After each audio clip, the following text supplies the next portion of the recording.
Hello friends, this is NCERT Class 6 History Chapter 4 चौथा अध्याय इतिहास। NCERT के नोट्स हैं ये छठवीं क्लास के।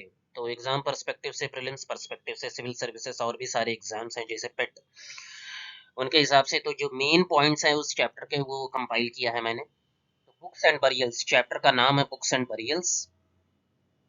जो किताबें हैं और जो बरियल्स हैं, जो ग्रेवयार्ड्स हैं। तो ओल्डेस्ट लिटरेरी सोर्स, सबसे पुराना जो साहित्यिक दस्तावेज है वो ऋग्वेद है, हमारे पूरे भारतीय प्रायद्वीप का और पूरे विश्व का। तो ऋग्वेद इस क्या है, सबसे ऋग्वेद है क्या एक्चुअल में? तो ये कुछ हिम्स, कुछ प्रेयर्स को कंपाइल किया है जिन्हें सूक्त कहा गया है। और सूक्त का मतलब है कि सा उक्त, मतलब कि जो वेल सेड है, जो अच्छे से कही गई बात है, वह सूक्त है। तो इसी सूक्त का जो कंपाइलेशन है वह ऋग्वेद है। तो Rigveda was composed in the north west. तो भारत, जैसे भारत है ये, और ये मान लीजिए जम्मू कश्मीर है, और ये है तो नॉर्थ वेस्ट, ये इलाका हो गया आपका पंजाब, हरियाणा, ऊपरी राजस्थान।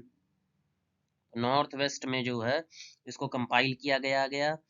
और और इसमें जो है एक हिम, एक जो प्रेयर है वो डायलॉग है, वह एक वार्तालाप है बिटवीन सेज विश्वामित्र, विश्वामित्र ऋषि और दो नदियां ब्यास और सतलज। तो ये शायद ये किसी एग्जाम में पूछा गया है, इसलिए मैंने इसको इंक्लूड किया है। तो वो कौन सी नदियां हैं जिनका जो है विश्वामित्र से वार्तालाप जो है ऋग्वेद में जो कंपाइल किया गया, तो वो ब्यास हैं, सतलज हैं। That way worshipped as goddess. तो हम जानते हैं कि ऋग्वेदिक काल में नेचर वर्शिप प्रेवलेंट था, जिसमें जो है नदियों, पहाड़ों और इन सबको जो है वर्शिप किया जाता था, इनको पूजा जाता था। इनको माना जाता था है कि जो रियलिटी है, जो ईश्वर है, वह जो है नेचर से प्रकट हुआ है, अपनी फोर्सेस जो हैं वो नेचर में प्रकट है, जो परमात्मा की शक्तियां हैं। तो प्रेयर्स इन ऋग्वेद किसके लिए गया है? कैटल के लिए, चिल्ड्रन के लिए, स्पेशली सन्स, और घोड़ों के लिए। तो इन तीन चीजों के लिए। तो ये भी प्रीलिम्स में पूछा जाता है कि किन बातों के लिए ऋग्वेद में प्रार्थनाएं हैं। तो वह कैटल है, चिल्ड्रन है, बच्चे हैं, स्पेशली जो है लड़के, और घोड़े। तो ये तीन चीज है। तो बैटल्स जो ऋग्वेदिक काल में जो लड़े गए, जो आपसी द्वंद था, आपसी लड़ाई थी, वो किसके लिए? तो कैटल के लिए, जमीन के लिए, और पानी और गुलाम बनाने के लिए, लोगों को पकड़ने के लिए भी लड़ाइयां लड़ी गई। ऋग्वेदिक काल में नो रेगुलर आर्मी, जैसे आजकल के क्या है कि लेटर वैदिक काल में भी महाजनपदा पीरियड में जो रेगुलर आर्मी था, कि स्टैंडिंग आर्मी है, कि हमेशा ही रहेगी, उसे कहते हैं रेगुलर आर्मी। कि वो आर्मी नहीं कि जो समय पर जो है एकत्रित किया जाए, वो आर्मी जो हमेशा खड़ी रहे, वो आर्मी जो हमेशा तैयार रहे, तो वो रेगुलर आर्मी उसे कहा जाता था। तो ऋग्वेदिक काल में रेगुलर आर्मी नहीं था। तो ये एक प्रीलिम्स पर्सपेक्टिव से इम्पोर्टेंट है। और कुछ बातें हैं जो असेंबलीज थी, जो सभाएं थी, जो मिलती थी और डिस्कस करती थी, कैसे लड़ाइयाँ लड़ी जाए, कैसे संधियां हो, शांति हो। तो असेंबलीज, कौन कौन से असेंबलीज, कौन कौन सी सभाएं जो है, समितियां, कौन कौन से जो जमाव है, जो जमावड़ा, वो क्या असेंबलीज मेंशन्ड है ऋग्वेद में? तो वो सभा है, समिति है, विधाता है और गण है। तो ये क्वेश्चन पूछ लेगा कि इनमें से कौन से ऋग्वेदिक काल में मेंशन्ड है, सभा, समिति, विधाता, गण। तो प्रीलिम्स पर्सपेक्टिव से ये बहुत इंपॉर्टेंट है, इसको याद रखिए। क्योंकि वैदिक काल में कुछ जो है समितियां जो है चली, उनका अस्तित्व खत्म हो गया। लेकिन ऋग्वेदिक काल में चार समितियां थी: सभा, समिति, विधाता, विधत जिसे कहते हैं, या गण।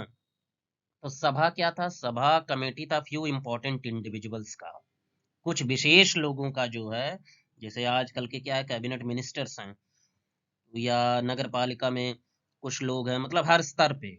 तो सभा क्या था? फ्यू इंपॉर्टेंट इंडिविजुअल्स था, वो नहीं था कि गांव के सारे लोग इकट्ठे एकत्रित हो गए।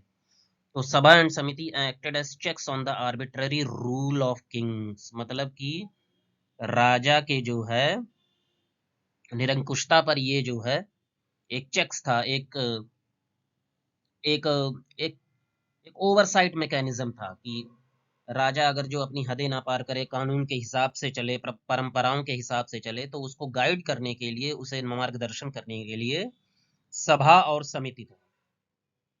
Kings did not have capital cities, palaces और आर्मीज, मतलब कि एक ऐसे चुनाव हो जाता था, उनको कोई विशेष जो है सहूलियत, प्रिविलेज नहीं था।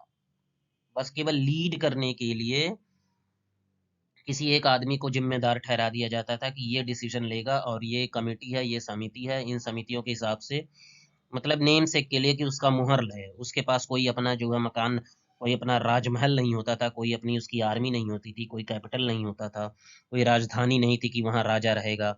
They did not collect taxes, ये बहुत इंपॉर्टेंट पॉइंट है। They did not collect taxes. और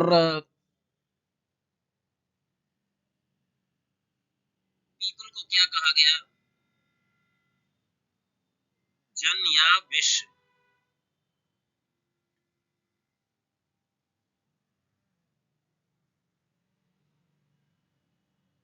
पीपल को कहा गया जन या विश्व, ये बहुत इंपॉर्टेंट पॉइंट है।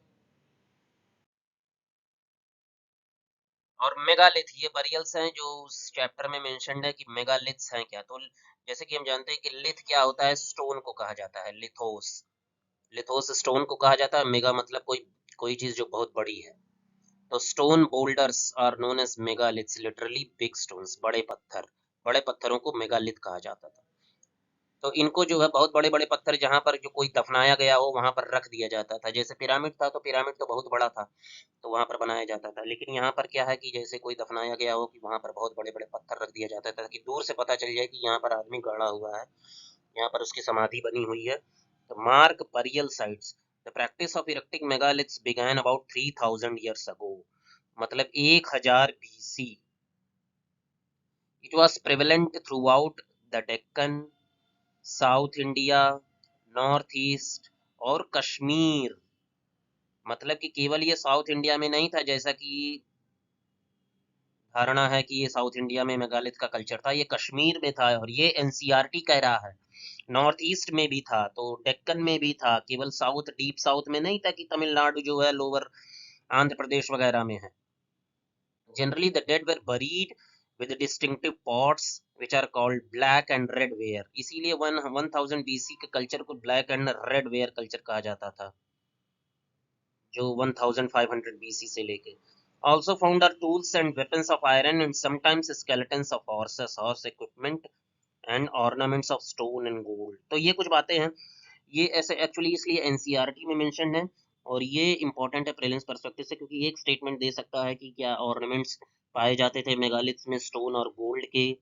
तो यस, स्टोन मतलब सोना और पत्थर, इनके जो है आभूषण जो है ग्रेवयार्ड्स में मिले हैं।